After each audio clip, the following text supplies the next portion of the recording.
Hello YouTube, Snake X here, going over the females that were bred this year and doing my daily checks.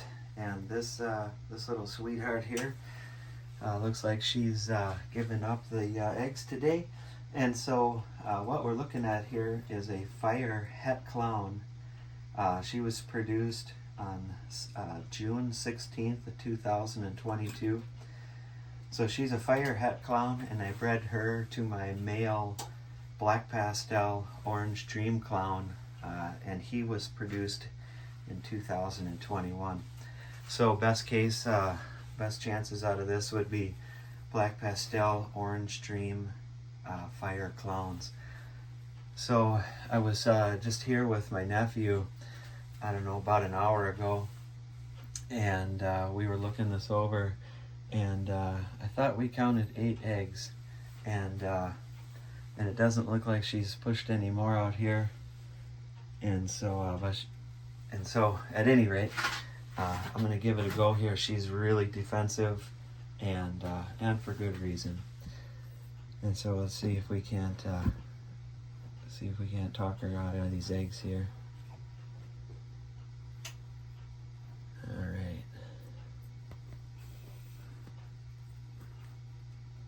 She's a feisty one.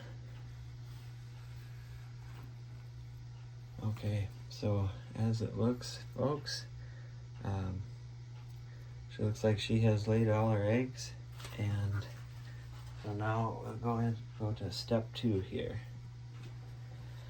Okay, so what we're looking here, we've got 1, 2, 3, 4, 5, 6, 7, and 8. So she did not lay any more, and so she started real early this morning, and this is where we're at right now, folks.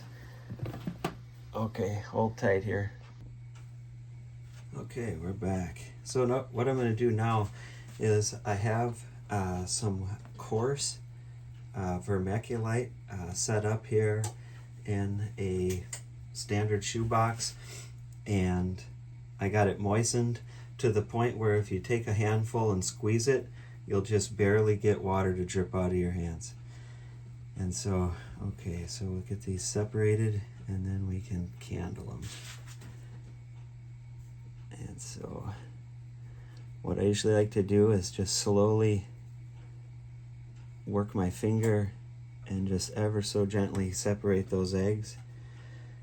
You can also, if they sit for any amount of time, one thing to also be aware of is when you're separating them, they can start pulling parts of the other egg that they're stuck to. They can pull it, and which results in a hole in the egg.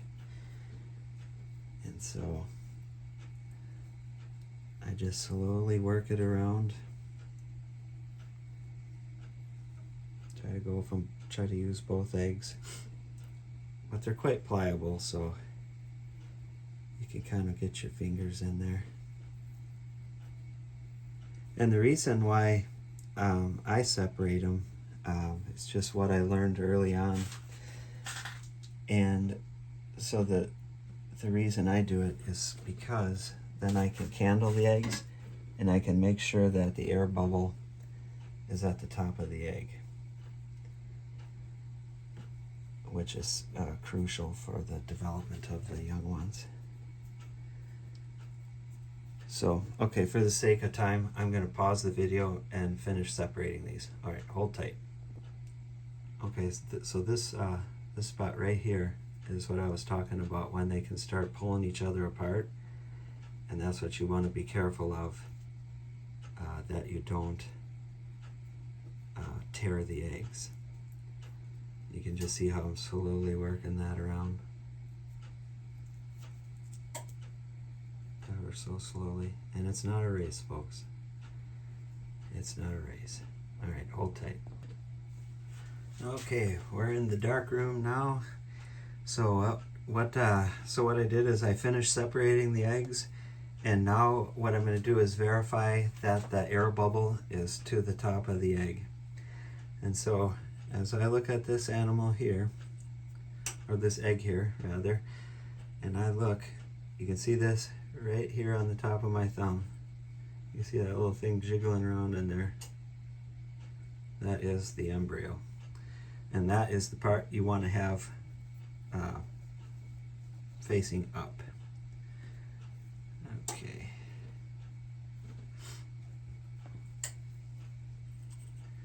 Number 2 here. You can see that thing floating around in there. Right there on the very top. Nice veins. So, all right. We're doing good, folks.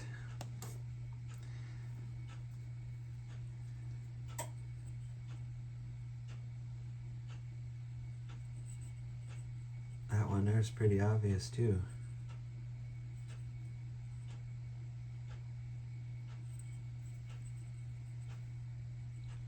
Oops.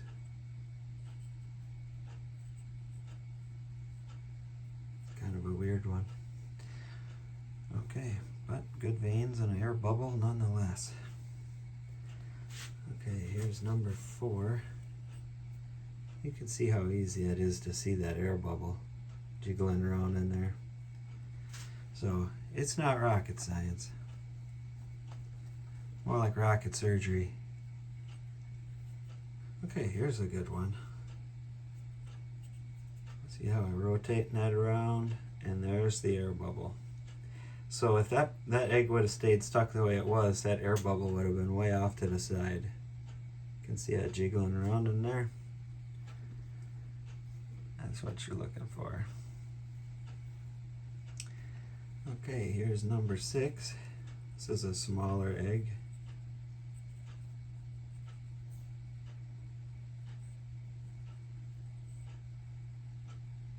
Okay. This is a good one.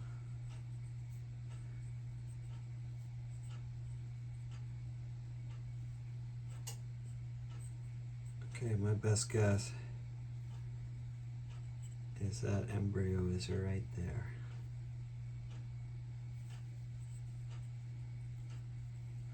But let's make sure.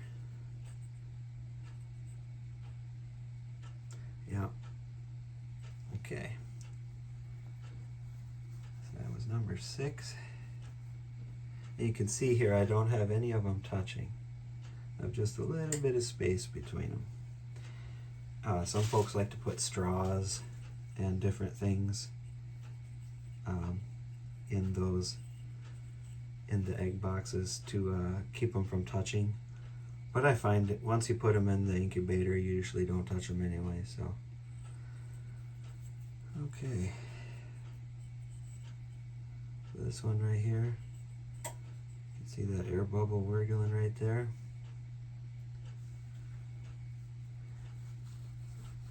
And I just make a little nest for them here in the vermiculite, and put them down for a little nap for about 57 days. All right, you can see that air bubble there.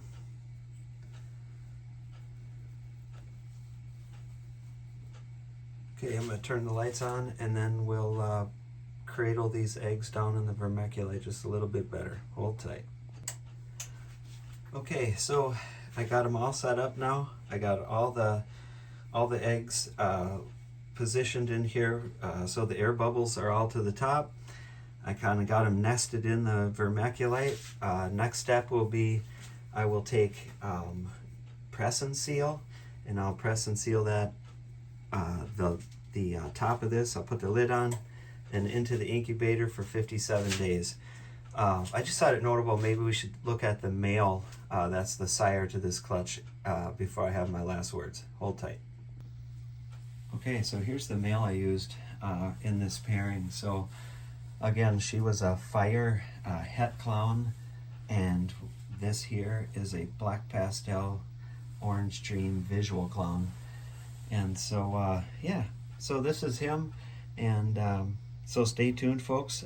57 to 64 days, we'll have some, hopefully have some baby snakes here poking their heads out of the eggs, and yeah, we'll see what they all look like. So anyway, thanks everybody for for tuning in. Thank you to all my subscribers that watch this stuff every week. I really love you guys. And hey, until next time, y'all take care. Bye.